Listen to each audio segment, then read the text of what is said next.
Cordial saludo, mi nombre es Laura María Mangas Charris, estudiante del programa de Fonoaudiología de octavo semestre, y a continuación les hablaré acerca de los nódulos vocales. Bueno, hablamos de nódulos vocales, aquellos engrosamientos localizados de la mucosa que se sitúan en el borde libre del pliegue vocal.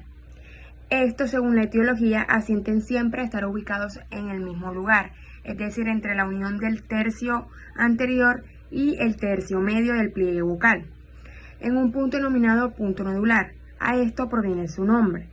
Cabe resaltar que en los niños se localiza en la unión del primer y segundo cuarto vocal.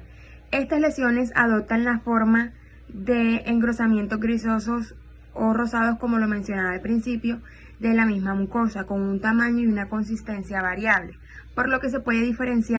Bueno, los pacientes que presentan este tipo de nódulos pueden llegar con los siguientes síntomas, presentando una disfonía de larga evolución que va agravándose posteriormente. Además, se produce una alteración en aquellas personas que utilizan su voz como mecanismo de trabajo, es decir, en la voz cantada y sobre todo en la total pérdida de la voz aguda.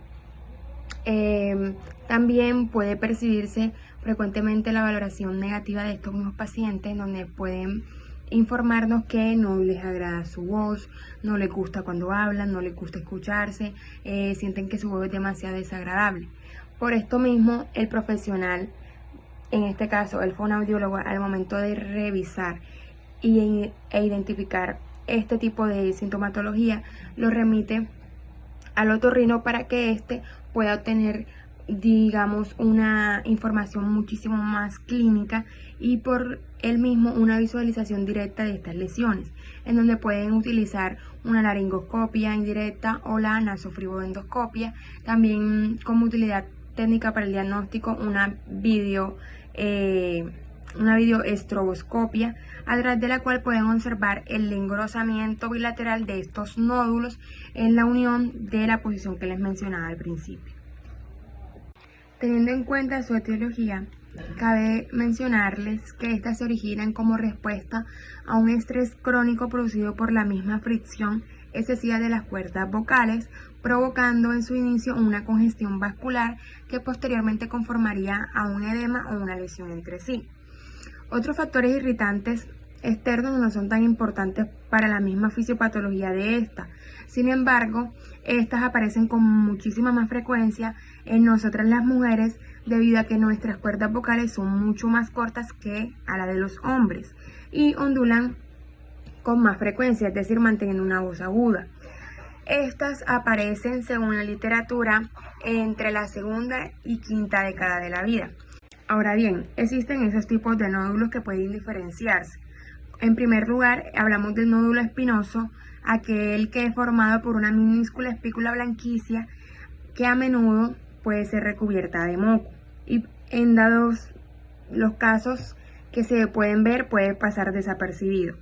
También encontramos los nódulos edematosos, que esto es una lesión muy reciente y que aparece como una tumefacción lisa y en consistencia blanda. Por otro lado tenemos el nódulo fibroso, que esta es una lesión más antigua y que su consistencia es firme y con un aspecto rugoso. También hablamos de nudosidad, cuando es de gran tamaño, como alrededor de unos 3 a 4 milímetros, y es muchísimo más frecuente en niños. Y por último encontramos los calcinódulos, o más conocidos como nódulos especulares, aquellos que se presentan en ambos pliegues y que su presentación o su forma es muchísimo más frecuente. A esto lo diferenciamos entre un nódulo normal y este tipo de nódulos, como lo pueden observar en las imágenes. Para el tratamiento de esta patología, los nódulos difieren según sea el paciente pediátrico o adulto. ¿Por qué? Porque no podemos comparar el hecho de que un niño pueda presentar unos nódulos a diferencia de un adulto que ya tenga de pronto esto muchísimo más evolucionado. Cabe resaltar que el tratamiento inicialmente debe ser conservador mediante normas y medidas de higiene. Por otro lado, la fonocirugía solo debe ser utilizada tras el fracaso de estas mismas directrices y no se recomienda realizarlo antes de la pubertad. Por otro lado, si tenemos a un paciente adulto ya profesional, que en este caso utilice su voz como mecanismo de trabajo, en estadios iniciales de la lesión y dependiendo de la implicación de esta, puede ser suficiente recomendarles un reposo vocal entre 10 a 15 días en donde no tenga que hablar mucho, puede hablar despacio y se haga o se distribuya en espacios totalmente no ruidosos. Estos también, si se fracasa en dado caso la rehabilitación, se puede recurrir propiamente a la eliminación de estos nódulos. Es importante mencionarles que el fonoaudiólogo cumple un papel súper importante para este tipo de patología, ya que además de poder detectar este tipo de patologías, puede también ayudar a su rehabilitación, haciendo reposo vocal absoluto durante los días indicados, haciendo ciertos ejercicios y también las indicaciones que le otorgue esto.